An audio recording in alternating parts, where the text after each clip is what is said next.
Perlukah kita tanam mayat kat kubur? Perlu atau tidak orang mati kita tanam? Dah? Mayat? Kita Mayat? kita perlu tanam mayat kat kubur. Ada ialah mayat tu orang mati lah. Tak apa kalau kita tanam mayat kat tepi rumah kau gitu boleh. Okey, faham. Nama apa dia? Guperong, benda? Api, dengar guperong. Tu cakap dengan semua, iya. Faham, ha. Nama Hafiz bin? Ayah dah ingat nama? Ha? Ayah mayat dah. Nama apa ayah? Nasruddin. Adik Hafiz, umur 10 tahun. 11 tahun. Dia tanya gini, kalau orang mati, dengar bagus soalan ni, soalan terakhir lah, okey? Kalau orang mati, wajib ke kita pergi tanam kubur?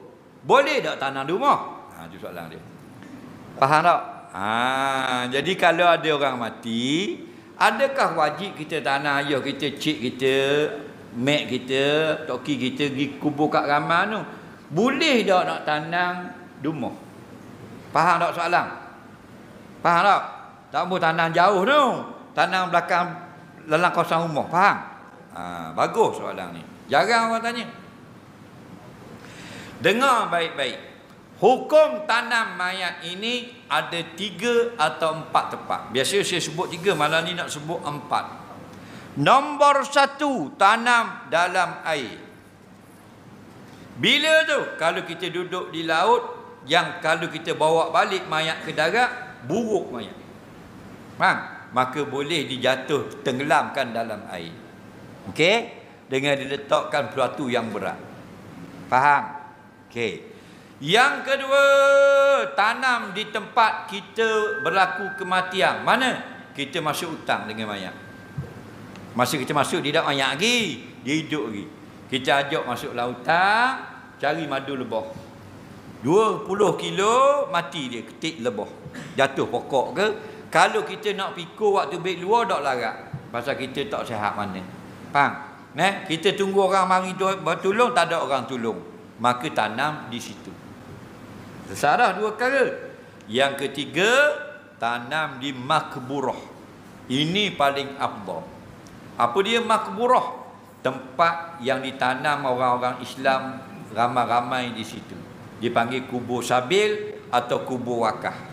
Macam kubur tadi ya, kubur Cik Siti tadi. Okey, kubur Banggur tadi. Kubur orang ramai, kubur wakaf. Faham tak lagi? Dalam kitab-kitab ulama, dia akan sebut al-makburah. Kalau baca mufrad, kalau jamak maqabir. Okey? Nabi kata iza daqaltumul maqabir, bila kamu masuk ke tanah perkuburan, maknanya hak orang ramai tu. Nak hukumnya tanam kat orang ramai ni. Nak kubur Banggur ni afdal. Kerana ramai orang Islam yang soleh, kita harap berkat mereka itu. Okey? Ini yang Imam Nawawi sebut dalam kitab Majmu', yajuzud dafnu fil maqburah wa ghairuha, yajuzu dafnul mayyit fi ghairil maqburah. Nampak? Wa fiha afdalu. Maknanya harus tanam mayat pada tanah sendiri, lain daripada tanah kubur wakaf. Tetapi tanam pada kubur wakaf itu afdal. Faham? Jadi terjawab hak adik dan ditanya, tanam tanah sendiri boleh. Cuma dalam undang-undang negara kita, kalau kita tak mau tanam di kubur wakaf, nak tanam belakang rumah kita, kena ada surat dari polis, surat daripada Jabat Agama. Faham tak lagi? Itu undang-undang tak? Dia kena ada peraturan. Allah kata atiullah wa atiur rasul wa ulil amri minkum. Taat Allah, taat Rasul, dan juga pada pemerintah di kalangan kamu. Betul tak? Jadi ada kalanya, dan ada beberapa orang yang sudah dapat kebenaran ditanam keluarganya dalam tanah dia. Boleh sebenarnya, ada cara dia, ada jalan dia. Kalau tak dibenarkan, memang kena tanam. Faham lagi? Apa kelebihan ayah kita? kita tanam kat rumah kita.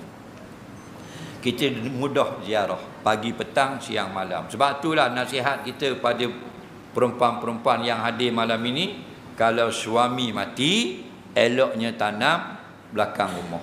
Jangan tanam kubur jauh. Sebab apa? Sebab kita akan selalu tengok suami kita dan kita tidak akan berkahwin lain dah. Tu cara. Sebab apa? Sebab kita akan dapat bersama dengan suami kita di dalam syurga. Kalau kita kahwin lain dengan bini terakhir menurut satu hadis, suami terakhir. Faham? Ingat kau puang. Boleh tak kau puang?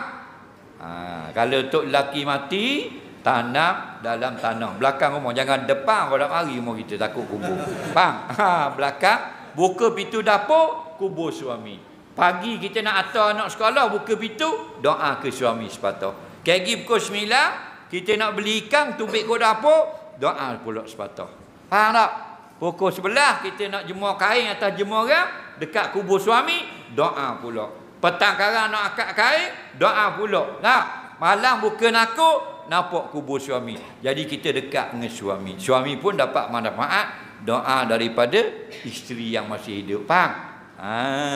Tapi kalau bini kita mati, kalau kita duduk kedai buluh, molek kita tanam di gumusang.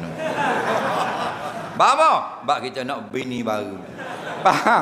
Gagi molek dekat angkat kubur, malam-malam dia tengok, dia tahu kita bini, dia tubik jadi atu kubur. Cekek kita mampu kerah. Jadi bini kita mati, kita tanam jauh.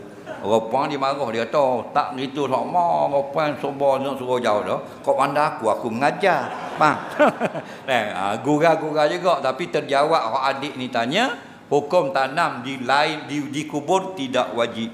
Harus tanam di tempat mana yang munak, tapi mesti ada kebenaran daripada pihak pemerintah. Wallahu a'lam. Terima kasih.